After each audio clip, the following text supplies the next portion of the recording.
বিগত সরকারের বিরুদ্ধে সরকারি প্রকল্পে দুর্নীতি, কাটমানি ও কমিশন নেওয়ার ভুরি ভুরি অভিযোগ উঠত। সেই সব ঘটনা থেকে শিক্ষা নিয়ে এবার বড় পদক্ষেপ করল মুখ্যমন্ত্রী শুভেন্দু অধিকারীর নেতৃত্বাধীন রাজ্য সরকার।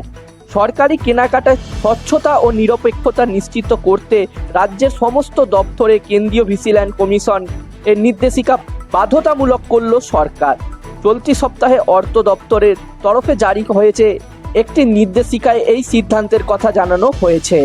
অর্থ দপ্তরের বিজ্ঞপ্তি অনুযায়ী এখন থেকে রাজ্য সরকারের অধীনস্থ সমস্ত দপ্তর, সংস্থা এবং সরকারি প্রতিষ্ঠানের ক্ষেত্রে পণ্য ক্রয়, পরিষেবা গ্রহণ ও বিভিন্ন কাজের বরাত দেওয়ার সময় কেন্দ্রীয় ভিজিল্যান্স নির্ধারিত নিয়ম মেনে চলতে হবে। এতদিন সরকারি কেনাকাটার ক্ষেত্রে মূলত রাজ্যের নিজস্ব ফিনান্সিয়াল রুলস অনুসরণ করা হতো, কিন্তু সেই প্রক্রিয়াকে ঘিরে অতীতে একাধিকবার দুর্নীতির অভিযোগ উঠেছিল বলে প্রশাসনিক মহলের একাংশের দাবি। নবান্ন সূত্রে খবর, বিগত সরকারের আমলে বিভিন্ন প্রকল্প বাস্তবায়ন এবং টেন্ডার প্রক্রিয়ায় অনিয়মের অভিযোগ ওঠার কারণেই বিজেপি সরকার নতুন করে এই সিদ্ধান্ত নিয়েছে।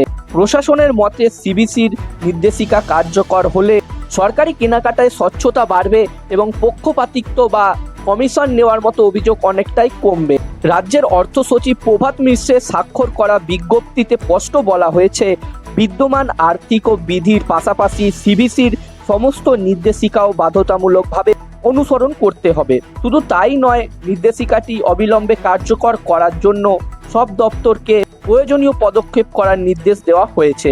অর্থ দপ্তরের এক আধিকারিক বলেন, শুরু থেকে কড়া পদক্ষেপ করা নিয়ে মুখ্যমন্ত্রী দুর্নীতির সব রাস্তা বন্ধ করতে চান, তাই তিনি মুখ্যমন্ত্রীর দায়িত্ব নেওয়ার 15 দিনের মধ্যেই এমন সিদ্ধান্ত নেওয়া হয়েছে। প্রশাসনিক মহলের একাংশ মনে করছে এই সিদ্ধান্তের ফলে সরকারি টেন্ডার ও কেনাকাটার ক্ষেত্রে আরও কড়া নজরদারি চালানো সম্ভব হবে। একই সঙ্গে ভবিষ্যতে সরকারি প্রকল্পের দুর্নীতির অভিযোগ এড়াতেও এই পদক্ষেপ গুরুত্বপূর্ণ ভূমিকা নিতে পারে বলে মনে করা হচ্ছে।